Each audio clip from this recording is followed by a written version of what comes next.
Hello, welcome to Podsongs. My name's Jack Stafford. I'm a musician and I'm in need of constant inspiration. So I'm finding the most inspiring people who are living in service to others and using them as inspiration for new songs. Today we're going into life after death. I've got in contact with a host of another podcast called Grieve to Growth, and he's an expert because he's spoken to many life after death experts about what happens, and I think it's something we're all fascinated in. So let me introduce you to Brian D. Smith.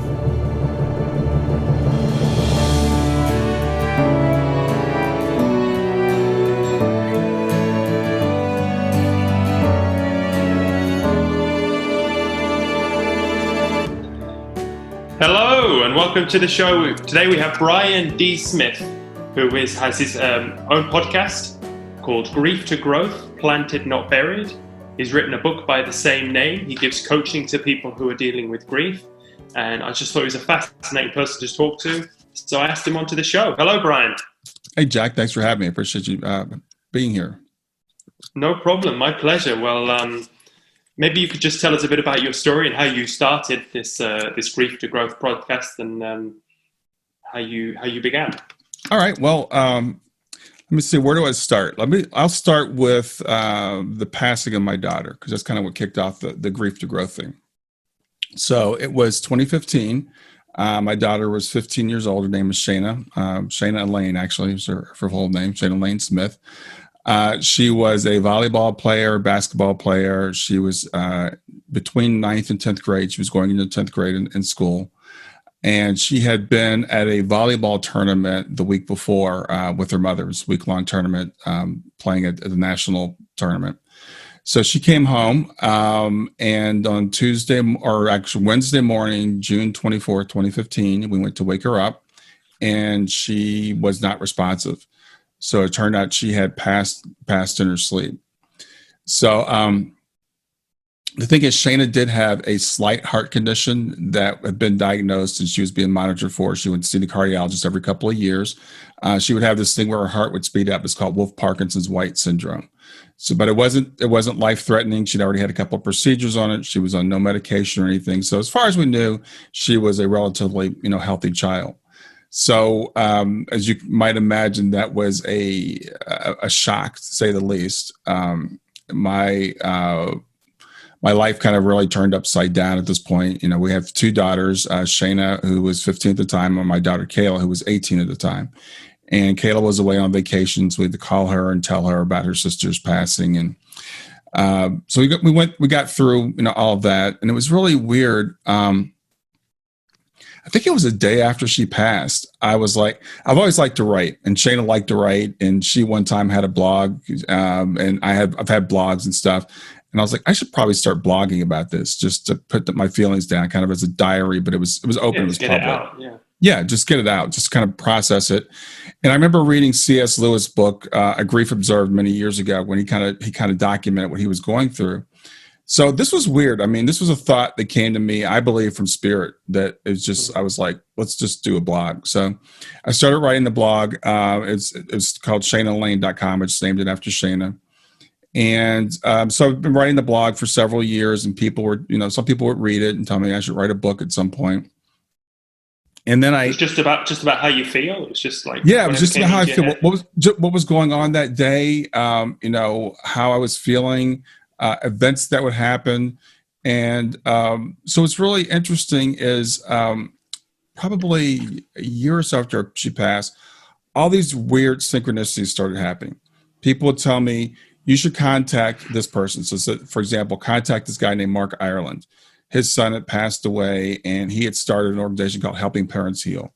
So I contacted Mark, and it just, I can't even go through all the details, but I contacted Mark, and then I met Elizabeth Blasson, who was the co-founder of this organization. So I joined an organization called Helping Parents Heal, and I got into it to heal, of course. But I'm the kind of person that I'm not usually just in the background and stuff. It's like, if I'm going to be in this, I want to do something. So my wife and I started a group here in Cincinnati where we live, I think it was about a year after Shayna passed away. little bit after that, I'm really into technology. So we actually launched an online version of Helping Parents Heal. Helping Parents Heal is an international organization. Right now, I think it's about 12, 13, 14,000 members. It's a pretty large organization, Wow, but it's big, yeah. we didn't have places everywhere. So I thought, well, what if we use technology to reach out to people that don't have local groups? And also sometimes when you're in grief, people don't want to be face to face. They would rather be a little bit, more removed, and it's kind of an intimidating thing. So we started the online group, and was running that for several years. And then again, just kind of synchronicity, all the people I was working with, the parents I would work with, I work with mediums, I work with after death experts, afterlife experts, and all these kinds of people. So I was talking with a friend of mine one day, and she said, I just found this great course on life coaching. I think you should take it. And I'm like, well, that's really weird that you would say that, because I've never mentioned being a life coach. I was like, but okay, I'll just kind of take it. So I took it on a whim, and I felt like, okay, this is kind of the path that I should take. So I was actually involved in a group at the time. I was taking a mentoringship about how to make my business better, because I own my own hair care business. And I was like, okay, this is why I joined this group. It wasn't for the hair care business. It was for my life coaching business. So that was, this happened in April of last year, 2019. And so I started working on Grief to Growth. And so I wrote the book, which everybody had been telling me I should write a book about my blog, which I haven't done yet. But I learned so much about grief by talking to all these parents and by the experts I dealt with. I felt like I had something to say. And I wanted to write it in a very short, concise format that people that are in grief could digest. Because when you're in grief, you can't read heavy stuff. Your mind, your brain is literally damaged. So wrote the book. Got my life coaching certificate, put up the website, Grief to Growth. And again, I love technology. Podcasts got me through my early days with Shana. I started listening to a woman named Sandra Champlain. She has a podcast called We Don't Die. I started listening to a woman named Roberta Grimes that has a podcast called Seek Reality. Alex Sakaris has got Skeptico. All these great podcasts. I walk 7 miles every morning. So I would go take my walk, and I would listen to a podcast, and it just kind of became a practice for me. So I'm like, let me take everything that I've learned about grief and kind of distill it down into a format that people can read in like an afternoon. So the book's really short. I mean, it's not even 100 pages, but it's just really compact. And I also made it an audio because, again, sometimes people can't read. So there's an audio version of the book. And that was kind of like where Grief to Growth was born. Was from, I feel like, Shana's still with me all the time. She's my background when I'm doing my Zoom calls. So this is her picture up behind me. So we have an ongoing relationship, and I feel like this is something that we do together. That's beautiful. So you said you were already contacting mediums quite early on. Were you interested? Did you try to contact Shana? Well, it's interesting. I never really thought much about mediumship before Shana passed away. I think like a lot of people, you hear about it, you're like, is it real or is it not real? No, again, synchronicities, they actually go forward and backward from when Shana passed. So I grew up with this extreme fear of death. It's called thanatophobia, and so seriously? we all kind of fear death a little bit, but I thought I was going to die like any minute. So I would have panic attacks. It was terrible. So I started studying what death was. What do we continue? And I studied from both the spiritual perspective. I read the Bible. I read other spiritual books. I studied from a philosophical perspective, and I studied it from a scientific perspective. So one of the first books I read was called The Afterlife Experiments by a guy named Dr. Gary Schwartz. And in the Afterlife Experiments, he had actually tested mediums. He brought them into controlled, double-blind, triple-blind experiments and tested them to see if they were real. So I had read this book many years before. So I knew mediumship was real, but I wasn't really all that interested in it. And through my work with Helping Parents Heal, because we work with a lot of mediums through that group, because we believe that our relationship with our children does continue. And one of the ways to reach them is through mediums. So I talked to a lot of mediums, but I was talking about some of the podcasts I listened to, and I wrote to Roberta Grimes, and she actually wrote me back, and she recommended that I have a reading with the woman named Suzanne Wilson. and actually set that up for me. So I had a reading with, and Suzanne is one of the best mediums in the world. So we had this reading, and Shayna just came through like loud and clear. I mean, just undeniable evidence. Told me that this had to happen for our journey together. That this had been planned, that we lived many lifetimes before together, and that we would continue to work together, after she was in spirit. So, and because my work with helping parents heal, like I said, I do work with a lot of mediums as well, but it's not something that I was really that interested in before. But I've got relationships with mediums now. And so it's kind of an ongoing thing. And Shayna, what sometimes happens is Shayna will drop in on mediums and give them messages. And they'll just call me up randomly and say, well, Shayna dropped in and delivered this message to me. So that's kind of an ongoing thing with her now. Yeah. Gosh. So, okay. So I've got so many questions then. So what is it like when they pass on? What are they not waiting around for you all the time? They're doing other things, or they still have contact. How does this work for the afterlife then? Yeah, that's a great question. And for me, I feel like I have a model, and I'm an engineer, right? So, but I have it's an evolving model, because I feel like as we get more data, things kind of change. So what we do know, it's not like some people believe the Bible that the dead are asleep. You're not asleep. There's no sleep. It's a seamless transition. You go from being alive here to being alive there. Okay. Most people report that I feel more alive now than I've ever felt. People that have quote died. They feel healthy. They feel they're relieved of the burdens of the world. That kind of stuff. So is it a physical environment, or is it spiritual or mental? That's a really deep question, because nothing is really physical. It's all energy. Where we are even right now, it's just slowed down energy. So it feels physical to us. So I think about the Flint, Leslie Flint, that did these series of physical seances, and they would bring people through, and the people sitting in the room would ask them. They sit around in a circle like a seance, and these people would come through and say, "Is it real where you are?" And people would just start laughing. They're like, "Of course, it's just as real to me here as where you are is to you." So it's very real. We can choose to do things physical there. People have reported playing golf, learning to play guitar, mountain climbing, all the things that we do here if you choose to do that. But I think it's also like multi-tiered. So it depends on where you go and how high, to use a lack of a better word, that you want to go. So there are different environments in the afterlife as well. So it's diverse. It's very real. Yeah, like I said, it can be physical, but it's and they can still have contact with us, if they choose to, and usually if it's a loved one, they do.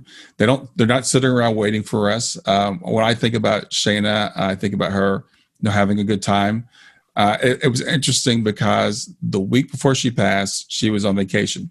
And she was with my wife down in Florida. They were staying at this resort. So she's a 15-year-old girl. They drive around the resort on golf carts. They're drinking these $5 smoothies every day. They're going out to dinner every night. So she's living it up. And her sister and I are back here, back home. And I remember her mother asked Shayna, "Why don't you call your father and sister? Because, don't you feel guilty? You're here for having such a great time, and they're back at home." And Shayna's like, "Well, no, I'm going to see them again soon enough. I'm just going to enjoy myself." So to me, I tell that story, I always get goosebumps, because to me that was a premonition that Shayna, she's having a good time. I don't worry about Shayna sitting around and pining for us, because the other thing about the other side is some people say there is no time. There is time. Things do change, but it's just perceived very differently. So when you're on the other side and you've got this higher perspective and time is very different, for them, it's going to be a blink of an eye before they see us again. So they don't miss us. They don't sit around thinking, they do feel bad for us. I mean, they look in, they see us crying, they see us, upset. And they're like, it's just like when we look at a little kid that's sitting on the floor crying because they skinned their knee. They're like, It's going to be okay. It's not as bad as you think it is. So I think that's. So they're crying. They're crying for you. You're crying for them. Well, they're looking at you like I said, like you look at a toddler that skins their knee. I mean, you feel bad for them. You feel bad that they feel bad, but it's just a skinned knee, and you know that, if you say to your kid, you can have ice cream tomorrow, and they're like, well, no, I want ice cream now. I mean, that's kind of how we are now in our bodies where we are now, because we think of our lifespan of 60, 70, 80, 100 years as being a very long time. But in the perspective of eternity, it's not even the blink of an eye. It's really a breath. So from a higher perspective, they don't feel like we do. We get all, bogged down.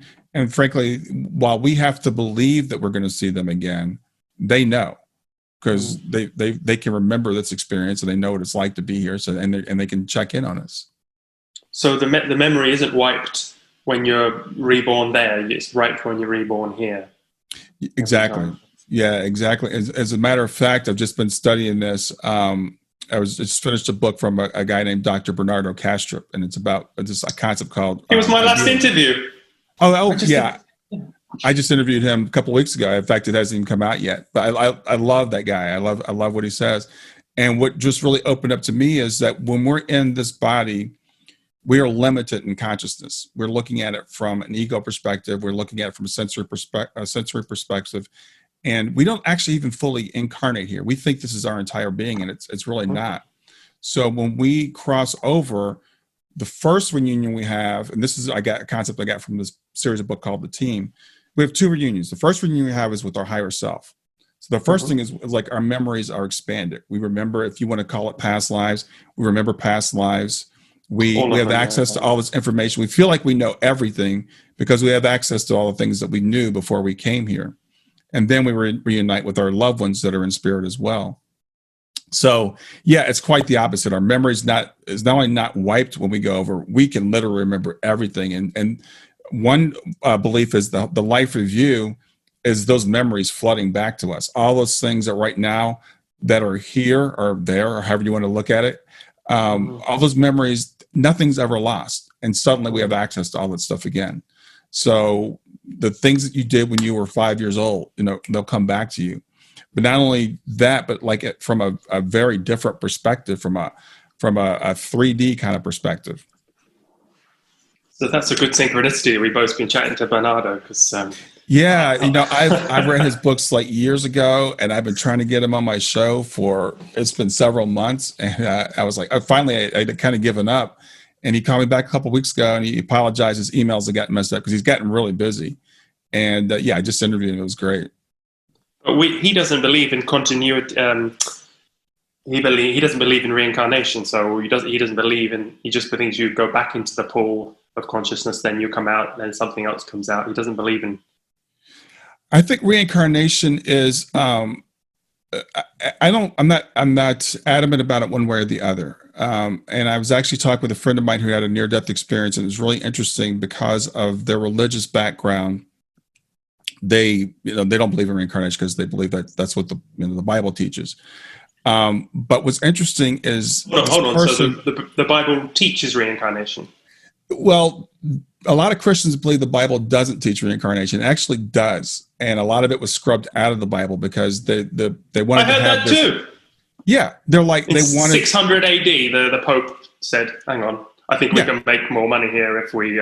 Exactly. There's only one chance. Most religions believe in reincarnation, but I think it's different than we perceive it. I think what it is we are part of like an oversoul or a higher soul. Right. And so we send aspects of ourselves back. And when we go back into the afterlife, we actually remember these experiences and we share them amongst ourselves. So I think it's both, actually. There's only going to be one Brian ever. The incarnation I have now, this body, this particular set of genetics, this particular being that I am right now, there's only one. But I'm only part of a bigger, much, much bigger entity, if you want to call it. So when I go back, I'll take all the memories of Brian, but I'll also share the memories of all the other lives that this being has had. So, you can look at it as, yes, I've been all these other beings, or just parts of me have been all these other beings. Okay, well, yeah, I guess just trying to digest that. Well, Bernardo talks about it in one of his books when he talks about the nested consciousness. And that's why I think kind of gets to the core of what we're talking about. So we are part of a bigger thing, or whatever you want to call it, bigger entity. The oneness of everything. Yeah. Well, I think there's levels in between, because I think his thing is kind of a dualistic. There's me as an individual, and It's then there's definitely non-dualistic. He was very angry about. yeah, and then there's this larger consciousness that I'm part of, but I think it's nested. So like I'm part of an oversoul, which is part of a team, and in the team books they talk about a league. So it's like the cells in your body is a good Right. example. The cells in your body, they probably think they're individuals, but Right. they're all part of different systems. You have heart cells, you have lung cells, but what we look at it as, these are all my cells. Right. So I think that's a good way of looking at it. Okay, well, the way I've heard it is we're fourth aspect. So we have a higher consciousness, which is our first aspect, and then so that is they're the spirit soul, and that the soul is manifested, but it's physical, but on a very high vibration, and then so we are manifested, but our story does continue. We are individual until we can go back to source, but it does take. So it's the blind man and the elephant. He is right, but it just takes. We have to incarnate billions of times before we can go back to the one source. Yeah, well, it's interesting because I work with a guy named Kelvin Chen, and we talked about he's part of this higher consciousness type of thing. And so a lot of these people that we think that thought they were going to merge into source, and I can't remember the guy's name, but it was Maharishi, the guy that was a guru like in the 70s. So when he passed, he thought he was going to merge into the one. And several people that thought they were merging into the one, and they came back and reported, they're like, yeah, we didn't merge into the one. Didn't make it! So, but yeah, the thing is, these guys, they've said, the thing is, this idea of merging into the one, we don't know if it really happens or not, because nobody can report that it's ever happened. So I think that's something that I don't really focus so much on. What I do know from what I've seen so far is we do maintain our individuality when we cross back over. We maintain this consciousness. Again, do we reincarnate? I think yes and no. I think it depends on how you want to phrase that reincarnation. Most of the mediums I talk to, almost all of them believe in some form of reincarnation. But I've talked to a couple that don't, that say, it's just one trip and you go back. So this model that we're talking about, I think kind of answers both, that a certain aspect of me comes back and then I share it when I go back over. So, we'll see. Okay, because from the book I've studied, the teaching from the Ethereal Society, which is Dr. King, he was a media, he was a mega medium. So so he was already psychic. He's an Englishman who's passed on now to wherever. But he did 10 years of intensive yoga to build on that psychicness, and he could receive, because mediums, there's different ways to be a medium, isn't there? You can give up the driving seat. You can just let someone come into the body, which is very dangerous. It's not really recommended. Or you just hear it like the radio, where you can do automatic writing or things like that. But he would raise Kundalini all the way up to the throat chakra, I think, and he could see these beams of communication come down and hold them to his throat, and then he would speak as the person, and he received teachings from very high sources, and he received a book called The 9 Freedoms, and it tells us that the 9 freedoms are bravery, love, and service. And once you do that, then the phases of to leave the life cycle to stop the rebirths. So you go enlightenment, is where you raise Kundalini up, and then ascension, cosmic consciousness. That's when you can, like Lynn, you can had that experience. Lynn Russell's, she had the cosmic consciousness, the universe. She could see everything and down to the atom, and she realized she was the one. And then you can achieve, when you achieve ascension, like Buddha did or Jesus. That's when you raise Kundalini all the way, and you don't have to recycle and rebirth anymore on this planet.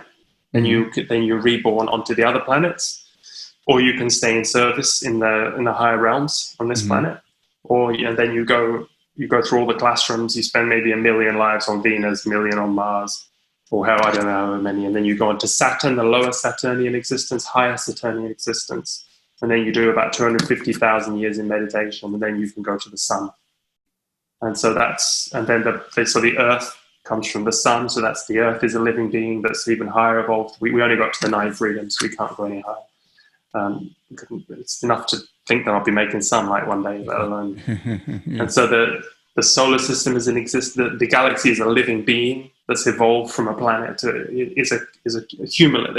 Our consciousness, when we get onto Saturn, it's like 300 people merge together, and you merge with people.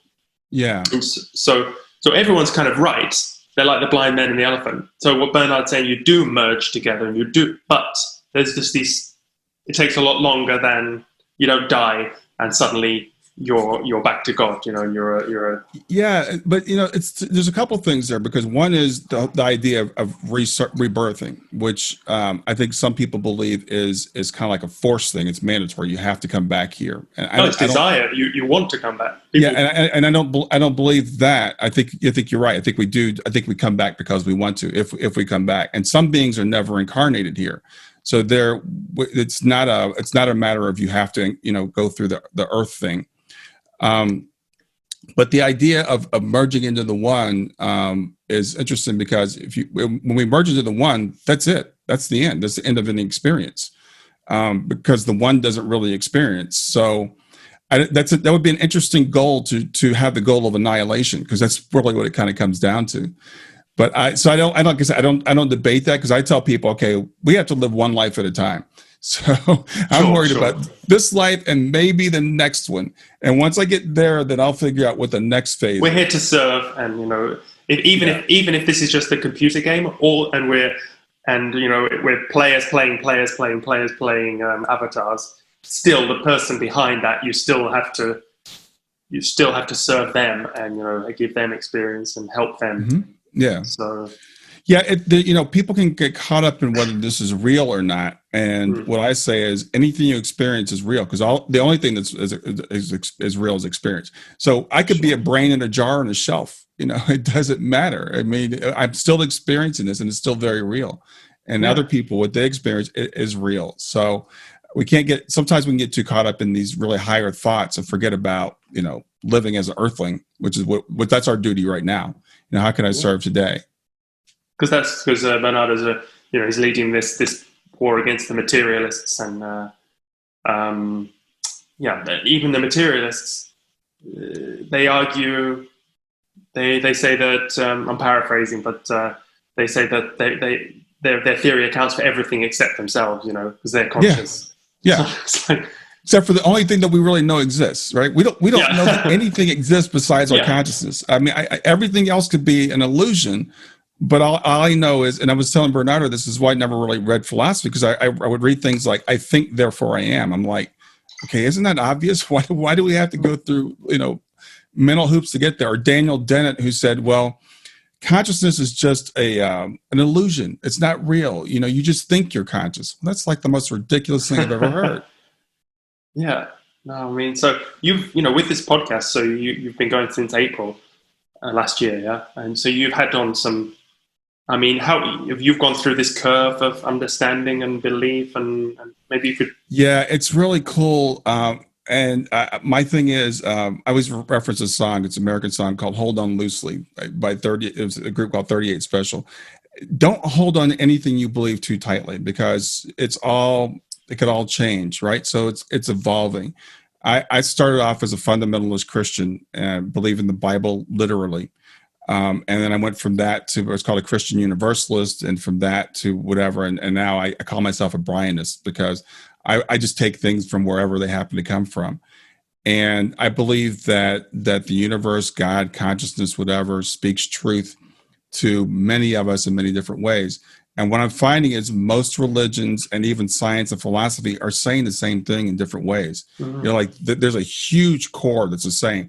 We spend our time worried about the fringes, but we forget about what's the same. And so, like, if you study other creation myths, for example, they're all pretty much the same. They're all some consciousness created the material out of that consciousness and stepped into its own creation. They're all saying the same things. Different speeds. Yeah, the Big Bang is the craziest piece of, So yeah, well, The Big Bang is really interesting because, these people would say, well, if there's a God, then where did God come from? I would say, if there's a Big Bang, where did the singularity come from? How did this all come from something that's infinitesimal? And where did the infinitesimal thing come from? The thing about consciousness is because it's outside of time and space, we don't have to explain where it came from. It just always is. And I say is instead of was because it doesn't exist in time. So that's the only thing that really makes sense. And the more I read Bernardo's books, the more I understand. I think we all intuitively know this. And I think this is why these guys wrote down all these, what we call myths, because they just grokked it. They knew it. But then we became materialists. We said, well, that doesn't make any sense. So we came up with something that really makes no sense, that we all grew out of this material soup out of an accident.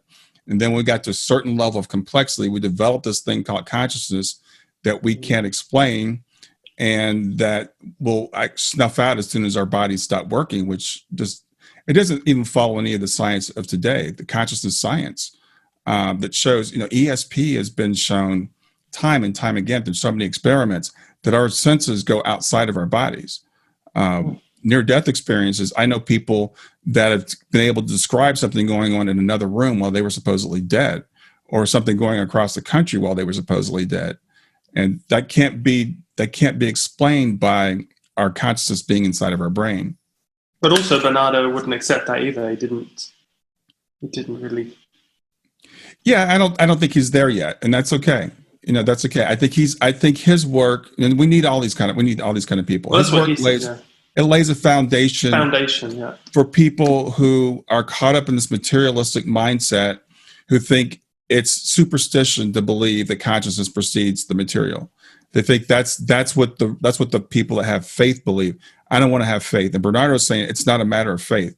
I'm going to sit down and I'm going to show it to you using rigid logic that this makes sense. So I think that's great. I think it's a great first step for a lot of people, and for people who who do have faith, who are starting to say, well, maybe I'm being fooled. Maybe it's just wishful thinking. What Bernardo does tell us is that, and I don't think he would use this word, but we are eternal beings. We exist outside of time and space. That's the big leap. I mean, that's the really big leap that we all need to make.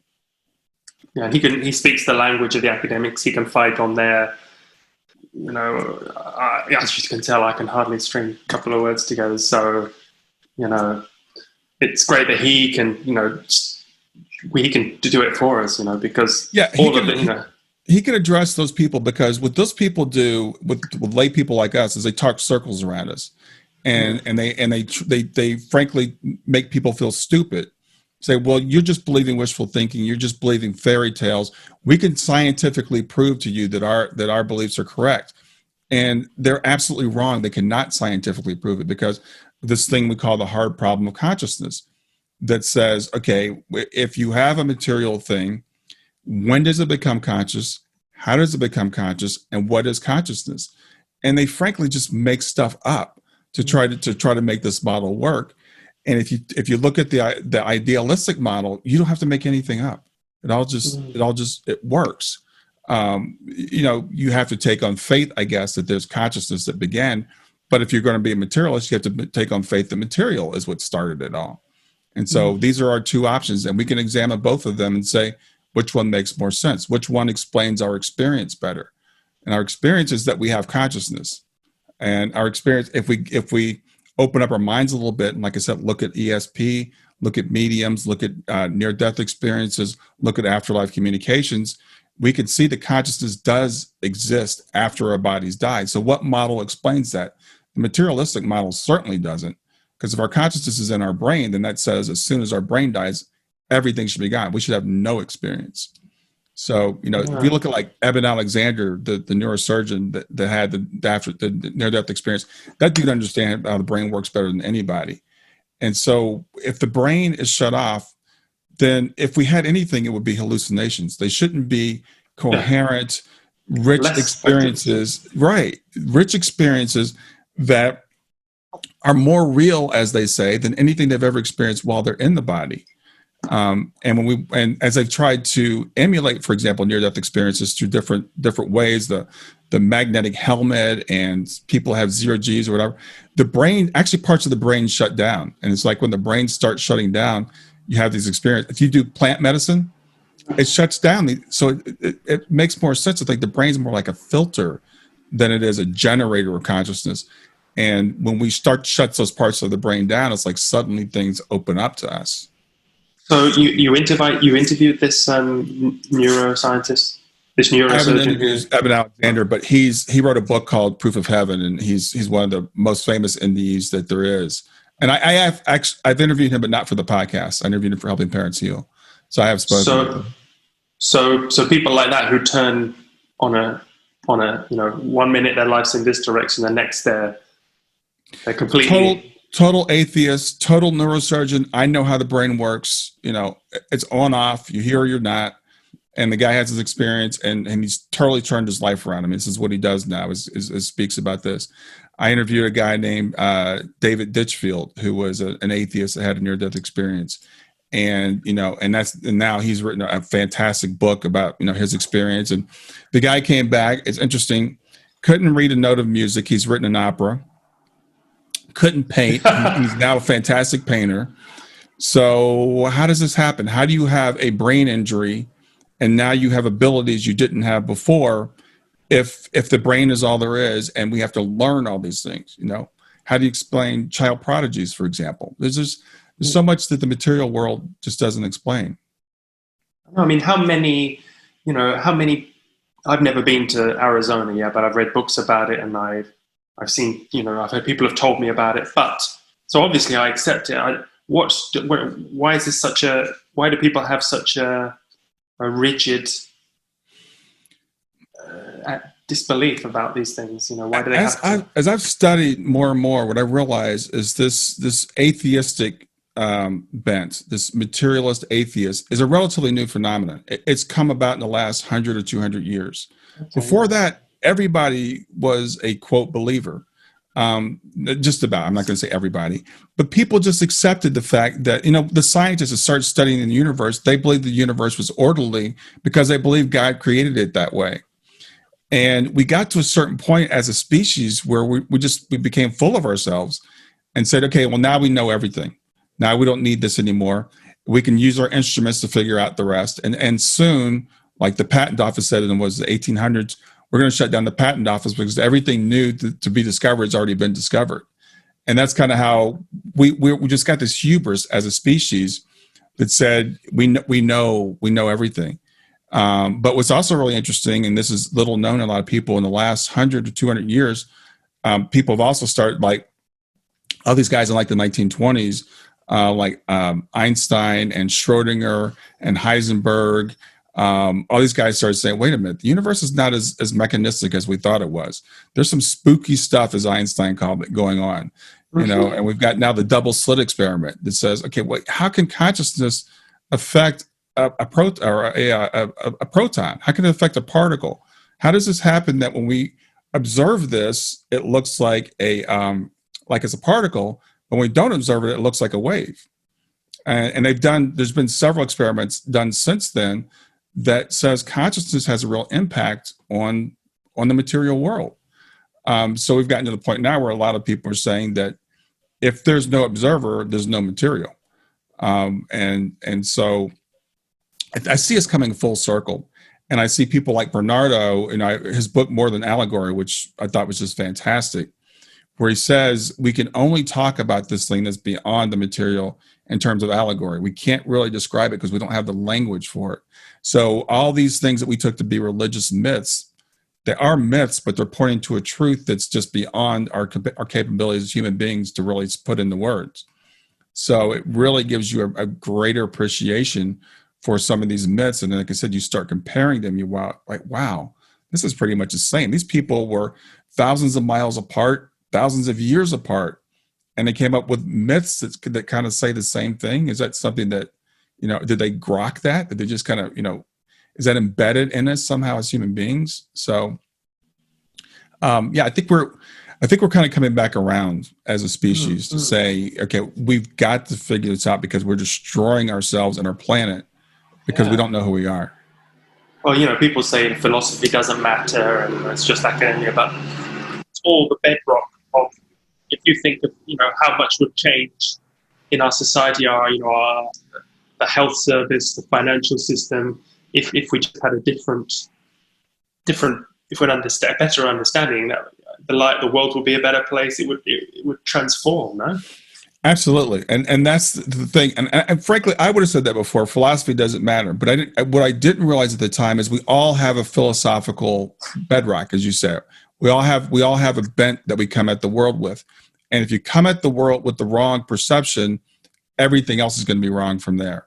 If we believe that we are created when we're born and we cease to exist when we die, if we believe that the planet is an accident, that there's really no purpose to life. The only Dump some purpose of life plastic is, everywhere. yeah, maybe the purpose of life is enjoyment, but then if you get really crazy, then it's like, well, that's all going to be over soon anyway. So why even bother with that? Why bother with anything?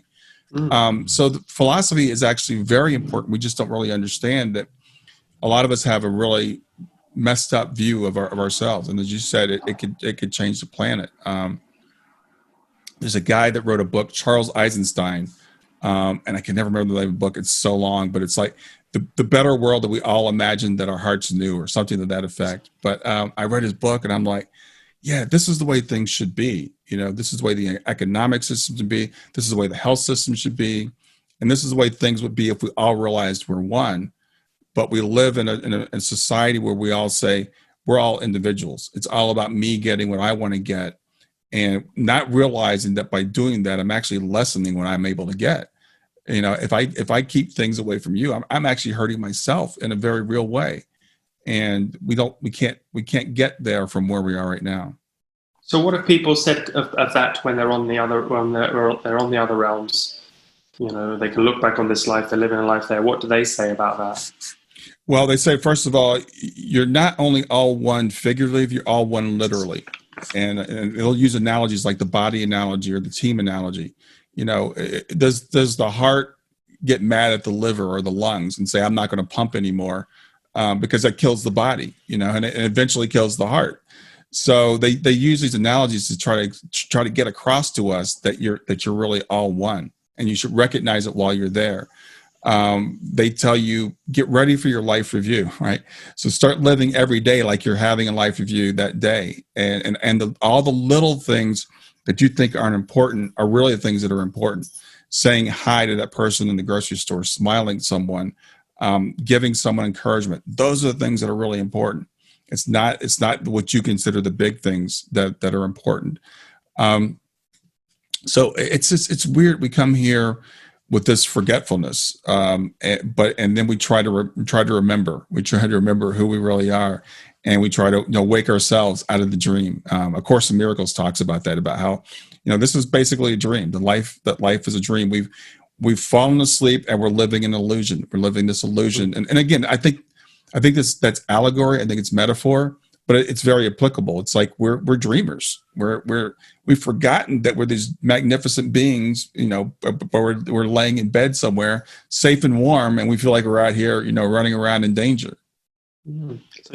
So when you counsel people, do you decide what level they're at before you? Some people can't ready to hear this. How do you approach it? Yeah, I try to move people along, as to what they're ready for. I was having a conversation with someone the other day, and they had come across the concept of soul planning, and their son had been murdered. And they're like, I cannot accept this idea of soul planning. I would never, ever plan this. This is stupid. This is hurtful. Why would I want to, why do I even think about that?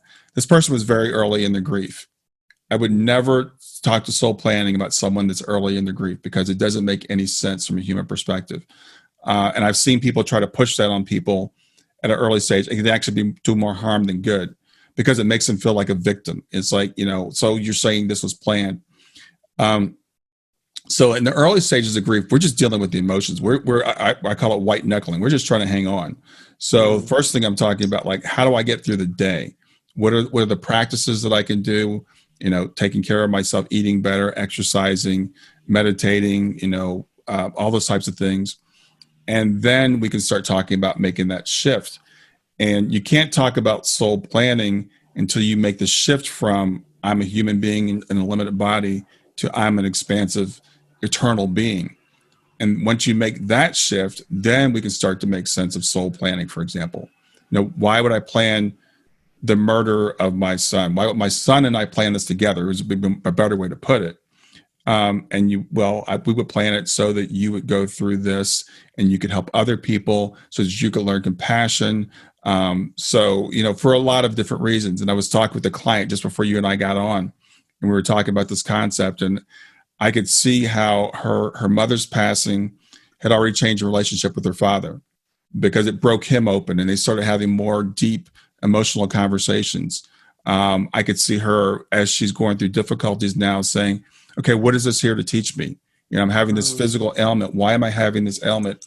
Not just, my shoulder hurts, but why does my shoulder hurt? And what's the lesson for me here? So we kind of can evolve to that point where when we're going through the pain, it still hurts. It still sucks. We still don't want it. But we can say, well, maybe this was planned. Maybe not just this was planned. Maybe I planned it, which actually takes some power back. Because if you think, well, God planned this for me, it's going to be like, well, God, why'd you plan such a sucky life for me? Why couldn't I have the life of Donald Trump? Or why couldn't I have the life of Bill Gates? Why'd you give me this life? But if we think, okay, I planned this life, I planned these difficulties, and I use the obstacle course analogy to people. If you had an obstacle course with no obstacles on it, first of all, it wouldn't be much fun and you would never get any better. But the obstacles are not really obstacles. The obstacles are the point of an obstacle course. So when we plan our lives, we put roadblocks in our way. We put obstacles in our way. We put difficulties in our way because as we overcome those things, we grow stronger. We learn compassion. We learn love. We learn, grace. We learn all the things that we can't learn if we never have a difficult time. And if you look at people that we say have charmed lives, people that were, say, born rich and never worked a day in their life and had everything given to them, how do they usually turn out? I mean, what kind of people do they usually end up being? And you look at a person that struggled, that went through difficulty, what kind of person do they end up being?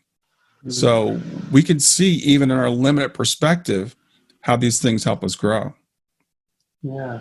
So I've heard that your higher self chooses your place to be rebirthed, even chooses your parents, chooses all of this. Do you think karma is a factor as well?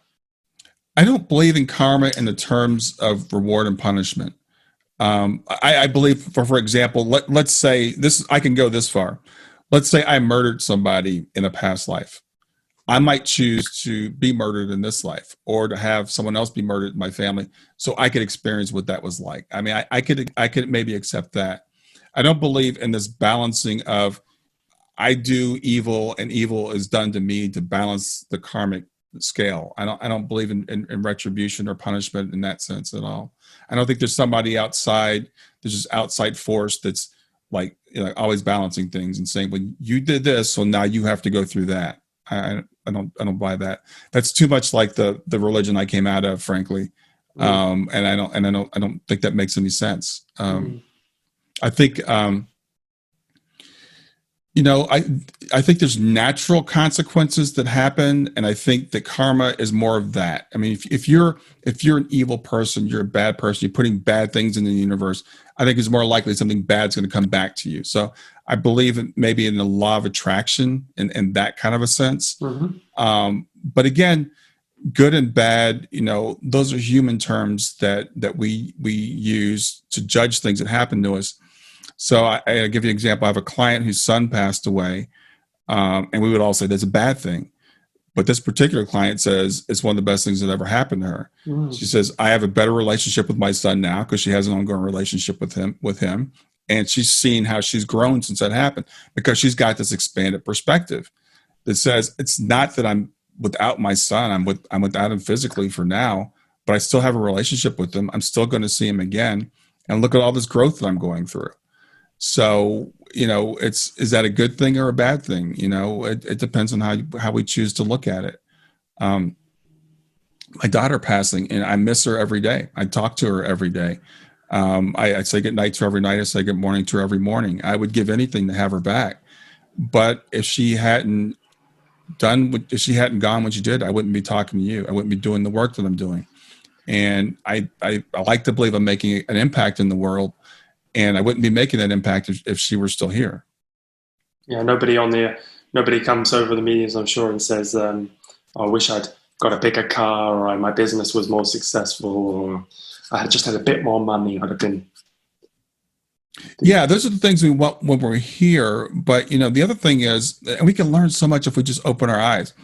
If we look at people that have all those things, the very wealthy, how miserable are they usually? And I'm like, I think about, why are they so miserable? Why are they more miserable than people that are poor? It's because when we don't have anything, we can aspire to that. We can say, if I just had that, then I'd be happy.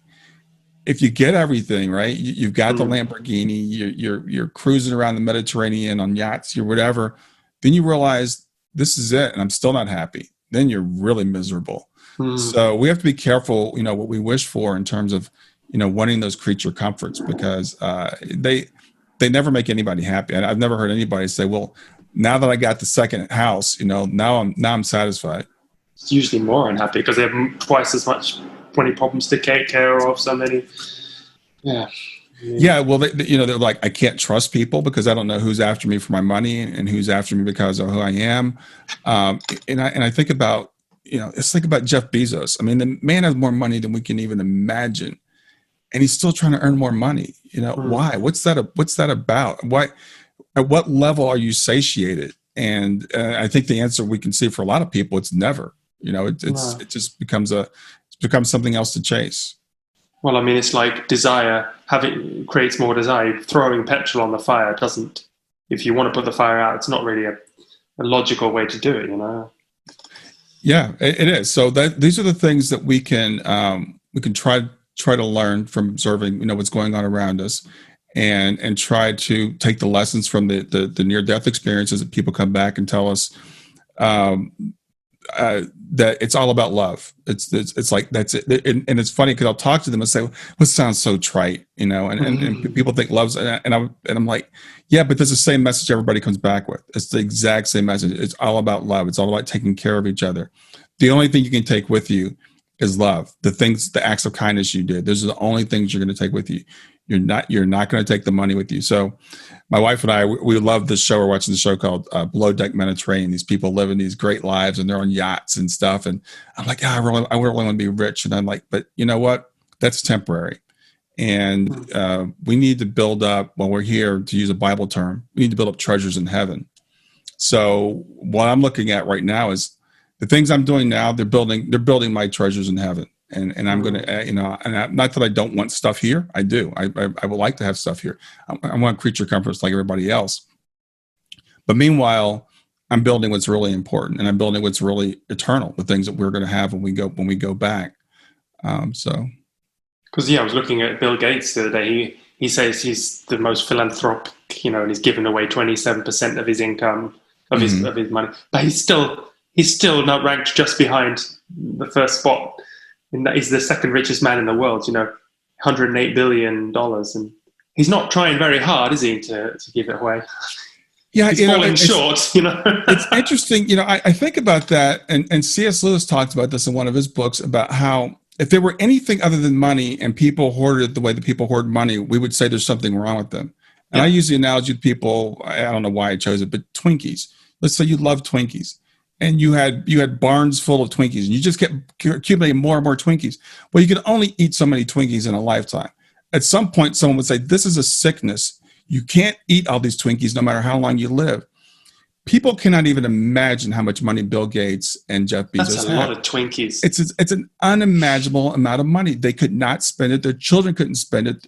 Their great grandchildren could not spend it if they tried. So it's great that they're giving away billions, but frankly, like you said, they're not trying very hard, because, give away, you have 189 billion, give away $188 billion and see if you can make it on $1 billion for the rest of your life. I'm pretty sure you could get by on that. Well, he'd earn it back straight, because, it just floods back in. No one ever got poor from giving. So yeah, it's and I try not to be judgmental of people, but like I said, it's good to use these extreme examples as examples to all of us, because it helps me at least to satiate my desire a little bit, because I always think I've always wanted a little bit more, and I've had good times and I've had bad times in terms of income. And I found when I was having really good times, I would worry, are they going to last or not? And when I've had bad times, I'm wondering, when am I going to get back to the good? You can get, it's a cycle that you get caught up on. It's also never enough, because I remember when I was young in my career and I was talking to a guy who made about 3 times what I was making at the time. He was a sales guy. And he goes, I can barely get by on I was making $140,000 a year. This was like 30 years ago. And I said, what do you mean? He goes, well, my daughter goes to private school and I've got 2 cars. And I live in this neighborhood. And I'm like, if I ever made that amount of money, I would be satisfied. I got to the point I was making twice that amount of money and I still wasn't satisfied. So that's on a small scale. I think what we can, like I said, we can kind of learn. And so I try to be careful when I criticize these guys, but I do say at some point it's got to be enough, right? You know, you're 50, you're 60 years old, you got $189 billion. If you never made another dime, you know, you couldn't spend it if you lived if you lived to 150. So when you're on the other realms, because I've heard different stories about it, because some people, well, to understand it is that it's here, isn't it? It's a different frequency of the electromagnetic spectrum. There's no heaven above and hell below. It's right here in this room. Between my hands could be part of an ocean, or it's right here. We just go to it because we vibrate at a different frequency. And you know, there's cities there. There, you know, you can keep doing the same work if you're a doctor there. You can be a doctor there. So I just have trouble imagining that, because isn't that crazy? And how it's invisible to us. I've heard psychics who can do astral projection and they can go, you know, and walk around there. But I just, you know, wonder if you had any insight into what it's like on the different realms. It's interesting. I have a friend who astral projects all the time. And I don't know how related the astral planes are to the afterlife. And I'm still trying to figure out the whole cosmology, I guess, for lack of a better word, how to map it all out. There are different types of realms. It seems like it's more like a dream state, in the sense that our mental powers are so much more magnified. So we can create things with our minds. We can hear, but we create it at a much slower rate. So I think what you said was really good. The analogy I use is it's like FM radio. If I'm tuned into 98.1, then 97.9 doesn't exist to me. I don't hear anything there. It's just like it's not even there. But as soon as I turn on 97.9, I'm right there. So when we step out of this realm, we vibrate at a different frequency. So and frequency is a good way of putting it, even though it's not literal. So we say, well, for us to contact the other realms, we need to raise our vibrations, or they need to lower their vibrations. But there's something to that. And there's kind of like this overlap sometimes, right? So we can get little signals from them. And that does happen, but it's not a physical location in terms of our universe. Like when we die, we fly far away and then we're in heaven. It's like, no, we just we flip and we're just vibrating on a different frequency. And Bernardo kind of talks about it. I think it's a great analogy he uses in his book. When we're in the sunlight, the stars are still there, but we can't see the stars because of all the sunlight around us. Oh, yeah. So we're in these bodies, we're just being bombarded by our senses, and then our brains, our ego actually magnify the things that we're tuned into. So all these things are going on that we're not open to. I think what mediums do is they kind of shut off all that other stuff and they can see what we don't really see.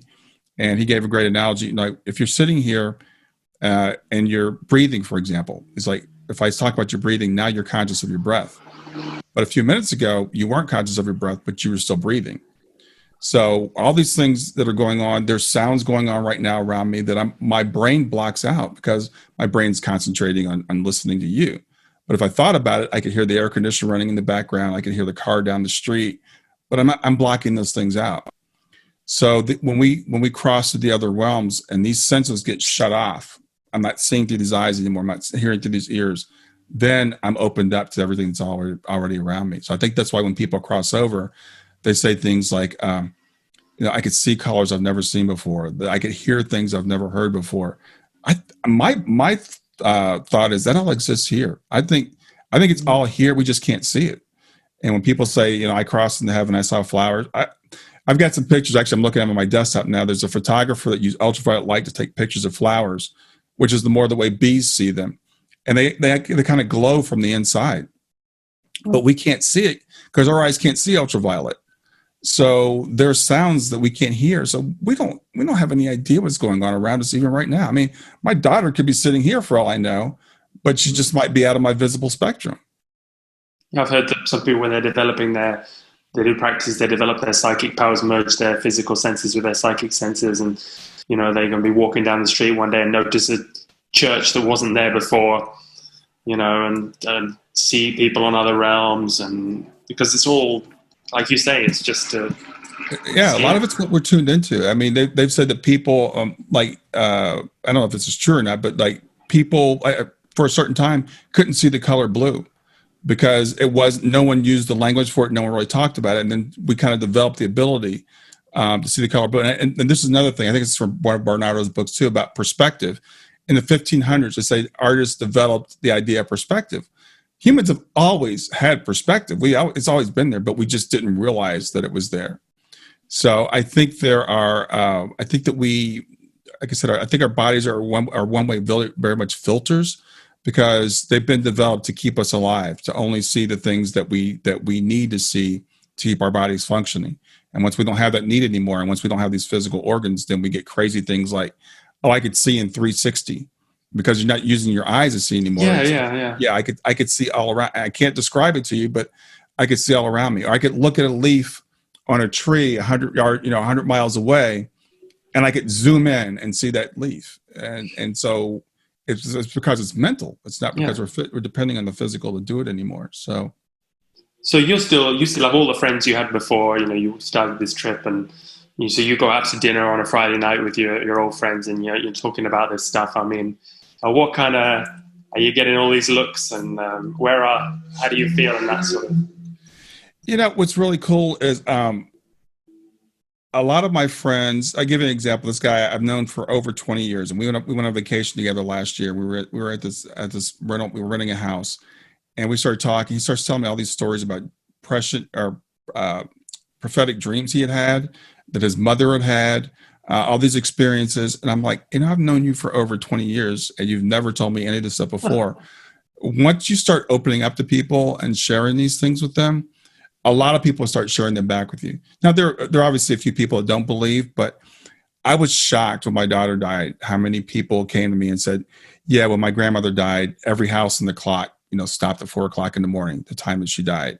Or things happened in different locations, this happened to me here, this happened to my cousin somewhere else. Just people that I've known for a long time that didn't share these things with me. So my experience has been most people are open to it. In fact, the day my daughter passed, a friend of mine was driving me to the airport to meet my other daughter who was flying in, and we'd known each other for a long time, and we had a conversation about like a medium reading that she'd had, like several years before. I had no idea. So more people have these experiences and these beliefs than we're willing to admit to each other, because we're like, I don't want people to think I'm crazy. And I've had a lot of clients say to me, I had this sign, do you think this was a real sign? I'm like, yeah, it was a real sign. If you think it was a sign, it was. And no, I don't think you're crazy. And let me tell you about the sign that I had. So you become this sort of touchstone that people can. Yeah, it's like once you open up and go first, then people are willing to open up to you. And I think this is built into the heart of people. I think people know this on some level. And we've been told by our society, no, you've got to block that out. No, that's stupid. That's woo-woo. That's primitive. That's wishful thinking. And sometimes, frankly, it can. The client I was talking with earlier, I feel really good, when I talk to you, and I talk to my husband and my friends, and they're like, I don't understand why you have to talk to this guy. You already know all this stuff. And I'm like, because we all need to kind of be reinforced. We all need we need someone to say to you, no, you're not crazy. No, what your experience is a normal experience. Yes, it's okay to think about the fact that you're going to continue past the time that your body dies. And just real quick, I was talking to a friend of mine. She's an atheist, materialist, and she goes, "Yeah, I have a fear of death." And I said, "Well, that doesn't really make any sense if you think about it. If you believe that your body is going to snuff out when your brain stops, then there's nothing to fear because you won't have any experience." Oh, yeah, But what it really is you're not really an atheist. You're not really materialist like you think you are. There's something about you that fears not existing and experiencing non-existence, which is terrifying. But I think there's just something that's kind of built into people that says we are eternal. And I think we really know that at a deep level. Yeah, can you say that again? So, because I have to deal with lots of atheists. I mean, the thing they say is, it doesn't matter, live in the now, it doesn't matter what, but it does on so many levels, because you see people get so upset by this, and then they have no direction in their life, and, it's the most important question. It is, and they tell you that the question doesn't matter, but it's a question at the heart of every human being.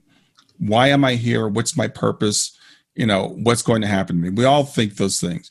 And what the atheist, the materialist has decided is, I'm going to be a realist. I'm just going to accept the reality that this is it. And you guys are practicing wishful thinking. But what's interesting is subset of them, not all of them, a subset of them really have a fear of death. And Kelvin Chen addresses it in his book, Overcoming the Fear of Death. He calls it the first belief system, which is we're all going to be snuffed out. But if you believe that, why would you fear not existing? Because you're not going to be there to experience it. But the thought of non-existence for most of us terrifies us. It really does. And I think it's because our ego, first of all, says, no, I don't want to not exist. I want to continue to exist. But there's, and we talked about it earlier. I think this is the source of most of the problems on this planet, is that we've forgotten who we are and why we're here. And we've forgotten that our fellow man is just as divine as we are. And sometimes we can look at some of these people and say, well, no, they're not as divine as I am. But maybe their divinity is not shining through the way it should be. Maybe it's coming through a big filter. But we all come from the same source, and we're all basically the same, at our core. Yes, definitely. Yeah. So I'm making lots of notes here because I have to make it rhyme later. So. Yeah. Well, the thing about, like I said, materialists, when you really get down to it, very, very few of them really are. I mean, they say they are, but, when we start talking, and it's also fun when we talk about, I'm an atheist, I don't believe in God. And also, which God don't you believe in? And they'll say that big old man in the sky with the beard that judges people and sends them to hell and killed Jesus. I'm like, yeah, I don't believe in that guy either. So, maybe I'm an atheist, because it depends on how we define this thing, which is indefinable. This collective consciousness, this mind, whatever you want to call the source. The Buddhists call it Brahman, because Brahman, for example, it's not the Christian God. It's not the guy on the throne. I mean, it's the ground of being. Paul Tillich used the word the ground of being. It's infinite potential. It's the thing from which everything else arises. So when the atheist says, I don't believe in God, what they're usually talking about, this anthropomorphic, frankly, idol that we've built. And that's what they're really saying. And I don't believe in that God either. Yeah, it's definitely, it's just semantics, isn't it? It is. Because, it's like, well, do you believe in source? I was talking to someone the other day, and they said something about God being imaginary. I said, well, God is only as imaginary as you are. Because if you're here, God is all that exists. God is God is the cause, whatever you want to call it.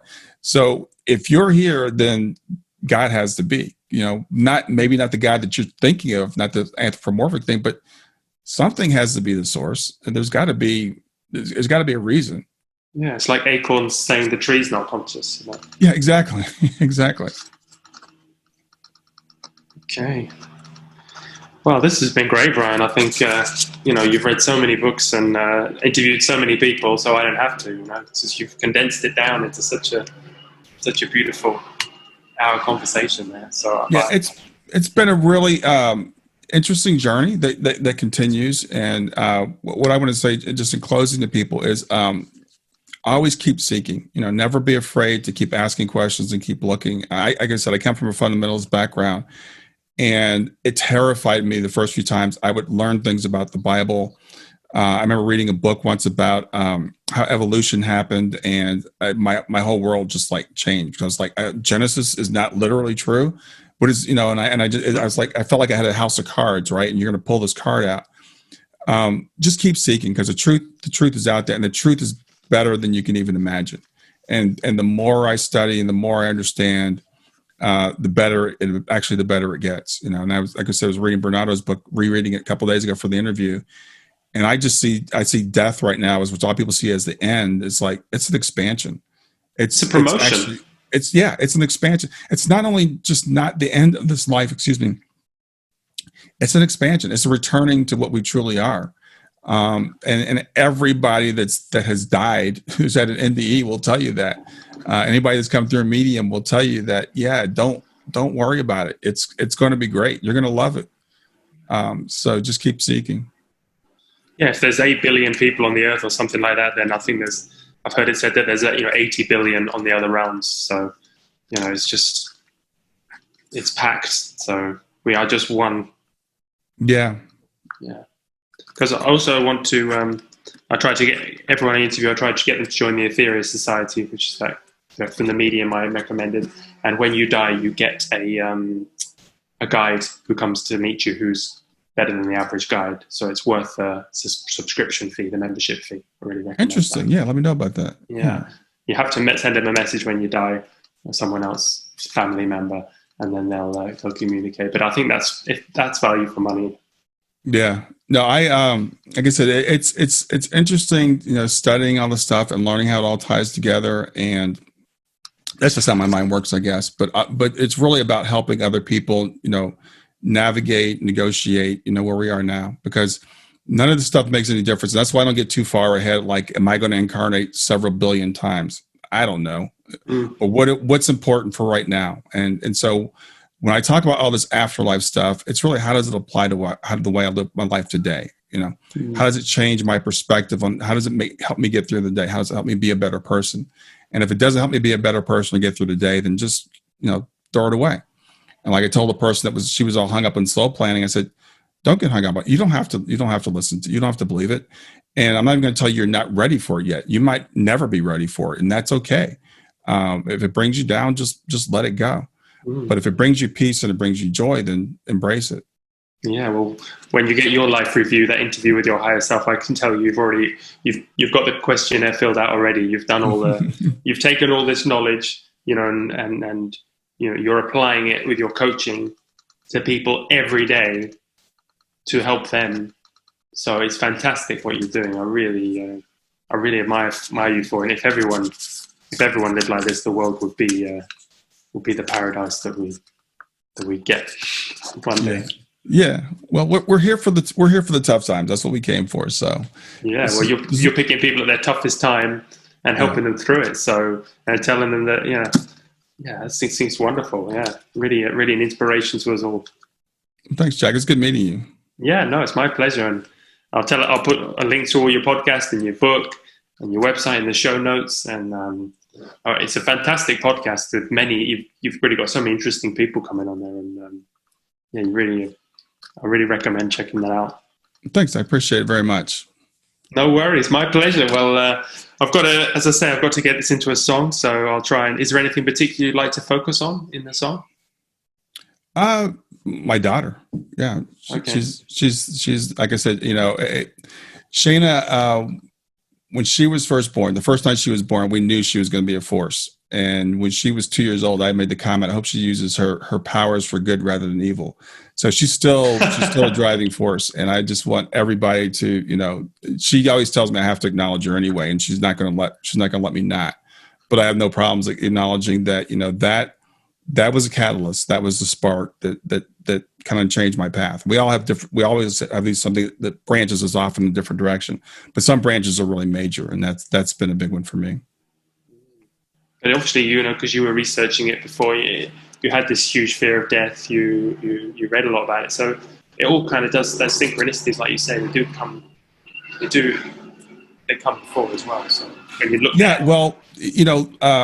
one of my favorite line from a philosopher is, life has to be lived forward, but can only be understood backward.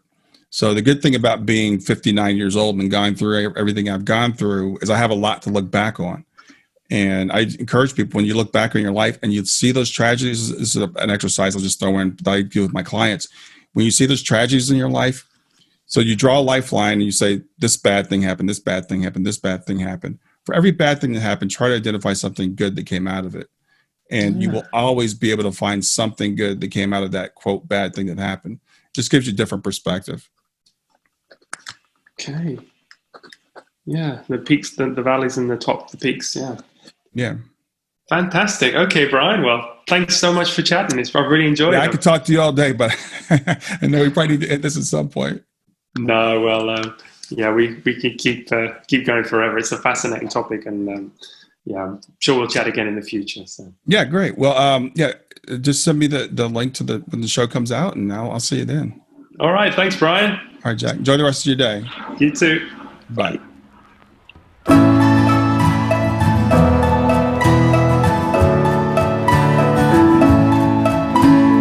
Everyone you know one day will go through the initiation of death.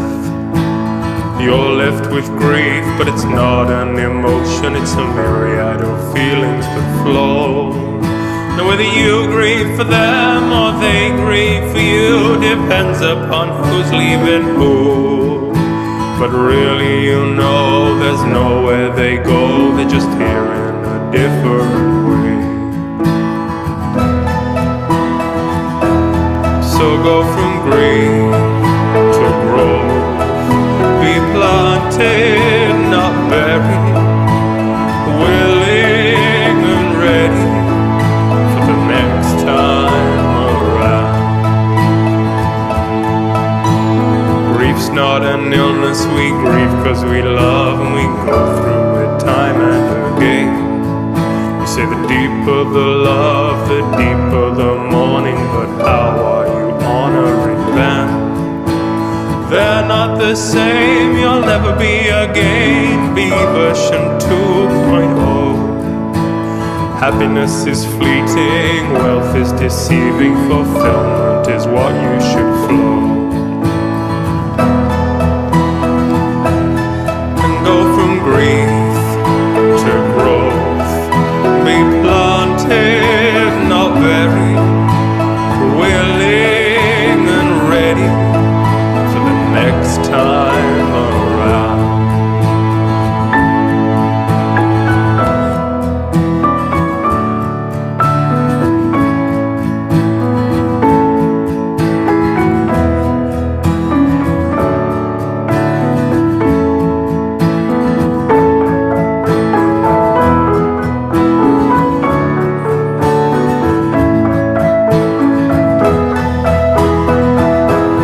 Let's go from grief to growth, be planted, not buried, willing and ready for the next time around.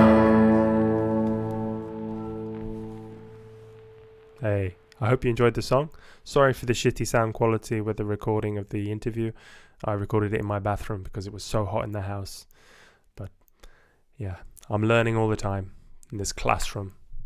So, and if you would like to hear the song, please download it from my website, which is podsongs.com/music. You can buy a whole album of the songs that I've done so far. It's much better if you want to support us to buy the songs rather than streaming them, because we get paid 0.00032 cents per stream. So it's 312 plays on Spotify to get $1. So I'd like to pay the musicians a little bit more. If you can contribute, that would be great. A thank you to Maurizio Sanicola, my producer, Massimino Vodza, the other great musician I work with, Dori Verbo, my researcher, and of course you, the listener. Thanks, see you next time.